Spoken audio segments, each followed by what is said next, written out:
নবীজি বলেন উম্মত আমার আন আবি হুরায়রা রাদিয়াল্লাহু তাআলা আনহু قال قال رسول الله صلى الله عليه وسلم كلمتان حبيبتان إلى الرحمن خفيفتان على اللسان ثقيلتان في الميزان سبحان الله وبحمده سبحان الله العظيم ভাইরা আমার ও বানিয়াচং আপনারা এশিয়া মহাদেশের সবচাইতে নামি দামি এলাকার মানুষ নিজেকে আপনারা হয়তো চিনেন না অনেক আলেম ওলামাদের এলাকা জনবসতি হইল বানিয়াচং ঐতিহ্যবাহী গ্রাম খেয়াল করে শুনেন আপনাদের কি ওয়াজ নসিহত শোনানোর তেমন ইলম বা যোগ্যতা আমার নাই তবে যেই আমলটা অত্যন্ত সহজ এটাই বলতে চাই আমার নবীজি বলেন কোরআন শরীফের পরে যেই কিতাবের মর্যাদা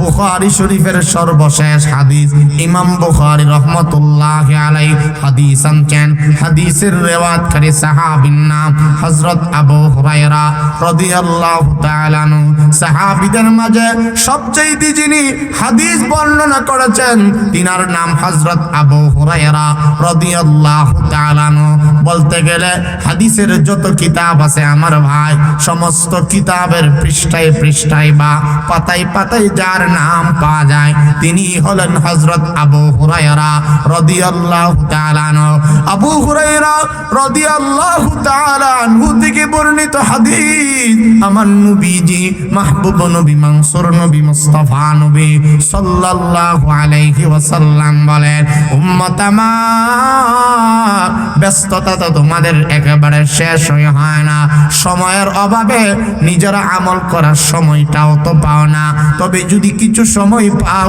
এমন দুইটা আমল করবা এমন দুইটা কালিমা আদায় করবা এমন দুইটা জিকির কেওয়া পাঠ বানাইবা কারণ তোমার এই জবানের মালিক তুমি না জবান আমাকে আমার আম্মা আব্বা দেয় নাই এই জবানের মালিক অঙ্গ প্রত্যঙ্গের মালিক পৃথিবীর আর কেউ না জবানের মালিক আল্লাহ আল্লামাহুল বায়ান এই জবান দ্বারা কথা বলার শক্তি আর কেউ দেয় নাই কারণ আমার আপনার মতো কত মানুষের জবান আছে জবান দ্বারা কথা বলতে পারে না বোবা হয়ে গেছে আমার মতো আপনার মতো কত বান্দা চোখ আছে কিন্তু চোখ দ্বারা দেখে না দৃষ্টি শক্তি আল্লাহ পাক কারিয়ে নিয়েছে আমার ভাইরা পৃথিবীতে আমার আপনার মতো কত বান্দার কান আছে কিন্তু কান দ্বারা শ্রবণ করতে পারে না আমরা যারা হাত পা পাইলাম আমরা যারা ফ্রি পাইছি আমাদের এই ব্যাপারে নিয়ামতের কোনো কদর দানি নাই আমার নবীজি বলছেন উম্মত তোমরা অবসর সময়টাকে কেমনে কাজে লাগাইবা রাসূল হাদিস বলে দিয়েছেন আমার নবীজি বলেন কালিমাতানে হাবিবাতানে ইলার রহমান খফিফাতানে আলাল লিসান সাকিলাতানে ফিল মিজান আমার নবীজি মাহবুব নবী মুস্তাফা নবী সাল্লাল্লাহু আলাইহি ওয়াসাল্লাম বলেন কালিমাতানে হাবিবাতানে ইলার রহমান দুইটা কালিমা বা দুইটা জিকির আল্লাহ পাকের কাছে রহমানুর রহিম আল্লাহ পাক দয়াময় রব্বুল আলামিনের কাছে যা অনেক প্রিয় অনেক আপন আল্লাহ যেই দুইটা কালিমা বান্দার দ্বারা বান্দার জবানে দুই বাক্য উচ্চারিত হইলে খুশি হয়ে যায় আপনার আমার আল্লাহ জোরে বলেন সুবহানাল্লাহ কালিমাতানে হাবিবাতানে ইলার রহমান আমার নবীজি বলেন দুইটা কালিমা আল্লাহর কাছে প্রিয় দুইটা কালিমা বান্দা যদি জবান দ্বারা উচ্চারণ করে আল্লাহ পাকের কাছে কালিমাটা যেমন দামি যারা পড়ে তাদেরকেও আল্লাহ পাক দামি বানায় দেয় খফিফাতান আলাল লিসান আমার নবীজি বলেন আল্লাহর কাছে দুইটা কালিমা যে প্রিয় এমনটাকে ভেবো না এমনটাকেও ধারণা করবা না যে না জানি এই দুইটা কালিমা কত কঠিন কত সময় লাগে কত জবরদস্ত হয়ে যায় আমার নবী বলেন খফিফাতান আলাল লিসান জবান দ্বারা যদি পড়তে পারো, জবান দ্বারা যদি পড়ো, পড়তে কিন্তু কোনো প্রকার অসুবিধা হবে না, কারণ জবানে পড়াটা একেবারে হালকা, জবানে পড়া একেবারে সহজ। আল্লাহর রাসূল বলেন খফিফাতান আলাল লিসান, জবান দ্বারা পড়তে কষ্ট হবে না।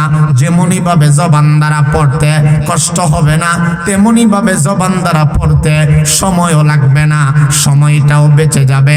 চাইলে কয়েক সেকেন্ডের মাঝে এই কালিমাটা পড়া যায়। দুইটা কালিমা আমার নবী বলেন সময় কম লাগবে, একেবারে সহজেই তুমি পড়তে পারবা, আর সওয়াব বা নেক আমল অল্প হবে এটাও ভেবো না। পড়তে সহজ হবে, সওয়াবটা যে কম হবে এমন না।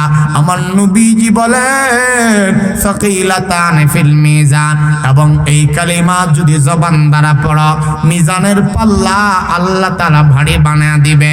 তাহলে কি বুঝলাম? বুখারী শরীফের সর্বশেষ হাদিস, আমার নবীজি বলেন দুইটা কালিমা রব্বুল আলামিনের কাছে প্রিয়, জবানে পড়া হালকা। আমার সাথে বলেন জবানে পড়া, জবানে পড়া হালকা। সাকিলাতান ফিল মিজান, এই কালিমা যদি কেউ পড়ে, মিজানের পাল্লা আল্লাহ তাআলা ভারী বানায়া দিবে। এই কালিমা, এই জিকিরগুলো আমরা এখনই পড়ব এবং মুখস্থ করব। দুইটা কালিমা। এক নম্বর, আমার নবী বলেন সুবহানাল্লাহি ওয়া বিহামদিহি। আমার ভাই, শিখতে গেলে জবান দ্বারা উচ্চারণ করা লাগে, আর শিখার জন্য উত্তম জায়গা, অন্যতম জায়গার নাম হইল ওয়াজ মাহফিলের মঞ্চ। সুবহানাল্লাহ। চলতি ফিরতে আমাদের আকাবিরদের রেখা যাওয়া একটা আমানত ওয়াজ মাহফিল, এগুলো থেকে আমাদের কিছু শিক্ষা হইল, কিছু কিছু জিনিস ইলম অর্জন করা। পূর্ণাঙ্গ ইলম অর্জন করা যাবে না, তবে সমসাময়িক কিছু জ্ঞান ইলম অর্জন করার একটা জায়গা হলো ওয়াজ মাহফিল। এটা আমাদের আকাবিরদের রেখা যাওয়া আমানত। আমরা এই আমানতের সামান্য খেয়ানত যেন আমাদের দ্বারা না হয়, চেষ্টা করি। আল্লাহর কাছে তৌফিকও চাই, আল্লাহর কাছে পানাহ চাই, আল্লাহ যেন আমাদের দ্বারা খেয়ানত না করায়, আল্লাহ যেন সময়ের হেফাজত এবং এই চেয়ারের আমানত যেন রক্ষা করতে পারি। সবাই বলেন আমিন। তাহলে দুইটা কালিমা, এক নম্বর সুবহানাল্লাহি ওয়া বিহামদিহি, সবাই জবানে পড়েন, হয়তো আর কখনো পড়েন নাই, এমনও হতে পারে আর কখনো সময় নাও হতে পারে, ভুলে যেতে পারেন। এই কারণে এখান থেকেই পড়েন, পড়লে সওয়াব আমল নামার মাঝে জমা হবে। সবাই পড়েন সুবহানাল্লাহি ওয়া বিহামদিহি, এটা হলো এক নম্বর। দুই নম্বর হইল সুবহানাল্লাহিল আযীম। পড়েন সবাই সুবহানাল্লাহি ওয়া বিহামদিহি, সুবহানাল্লাহিল আযীম। আমার ভাড়া সময় পাইলেই পড়া চাই, হাঁটতেছেন তখনও পড়বেন সুবহানাল্লাহি ওয়া বিহামদিহি সুবহানাল্লাহিল আযীম। ঘুম আসে না তখনও পড়েন সুবহানাল্লাহি ওয়া বিহামদিহি সুবহানাল্লাহিল আযীম। খেতে খামারে কাজ কর্ম করতেছেন, তখনও একটা যে কোনো একটা জিকিরকে আপন বানাইয়া তখনও জবানে পড়েন সুবহানাল্লাহি ওয়া বিহামদিহি সুবহানাল্লাহিল আযীম। রিকশার মধ্যে, গাড়ির মধ্যে বসে আছেন, এখনো তখনও তো আপনি পড়তে পারেন সুবহানাল্লাহি ওয়া বিহামদিহি সুবহানাল্লাহিল আযীম। আমার নবীজি বলেন কালিমাতানে হাবিবাতানে ইলার রহমান, এই দুইটা কালিমা রব্বুল আলামিনের কাছে অনেক প্রিয় কালিমা। যারা পড়বে তাদেরকেও আল্লাহ পাক প্রিয় বানায়া দিবে, যারা পড়বে তাদের জবানে নূর দিবেন আল্লাহ। যারা পড়বে এই প্রিয় কালিমা তাদেরকে আল্লাহ পাকের মাহবুব মুকাররাবিন বান্দা আল্লাহ পাক বানায়া দিবে, এবং জবানে যেই কেউ চাইলে পড়তে পারবে। আমার নবীজি বলেন সাকিলাতানি ফিল মিজান, মিজানের পাল্লায় যার সওয়াব আল্লাহ পাক ভারী বানায়া দিবে। একটা হইল সুবহানাল্লাহি ওয়া বিহামদিহি, এরপরেরটা হইল সুবহানাল্লাহিল আযীম। এই কারণে যারা সুবহানাল্লাহ পড়বে আল্লাহ তাআলা তাকে গুনাহ থেকে পবিত্র বানায় দিবে। যারা বেশি বেশি পড়বে আল্লাহু আকবার, আল্লাহ পাক সবচাইতে বড়, এভাবে যারা রব্বুল আলামিনকে বড় বড় বলে সাক্ষ্য দিবে আল্লাহ পাক তাকেও বড় বানায় দিবে। যেই ব্যক্তি পড়বে আলহামদুলিল্লাহ, সুখে শান্তিতে যেভাবে আপনি আছেন না কেন, কেউ যদি সব সময় পড়ে আলহামদুলিল্লাহ, সমস্ত প্রশংসা আল্লাহ তাআলার জন্য, আলহামদুলিল্লাহ আমি আপনি জবানে পড়ি বা না পড়ি রব্বুল আলামিনের কিছু আসে এবং যায় না। কিন্তু কোন বান্দা যদি আল্লাহর প্রশংসা করে, জমিনের মাঝে আল্লাহ পাক তার প্রশংসা, তার দাম, তার মর্যাদা, তার মহত্ব আল্লাহ তাআলা বাড়ায়া দিবে। এই কারণে যেই কথাটা বলছিলাম, ভাইরা আমার, জবানের মালিক আল্লাহ।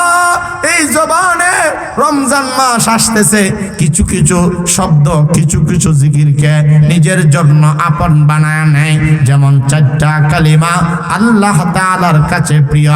একটা হইল আল্লাহু আকবার, একটা হইল সুবহানাল্লাহ, আরেকটা হলো আলহামদুলিল্লাহ, আরেকটা হলো বেশি বেশি পরিমাণ লা ইলাহা ইল্লাল্লাহ, লা ইলাহা ইল্লাল্লাহ, লা ইলাহা ইল্লাল্লাহ মুহাম্মাদুর রাসূলুল্লাহ। 4 কালিমা আল্লাহ পাকের কাছে প্রিয় কালিমা। আমার ভাইরা, কোরআনের কিছু আয়াতকে নিজের জন্য বন্ধু বানায় নাও।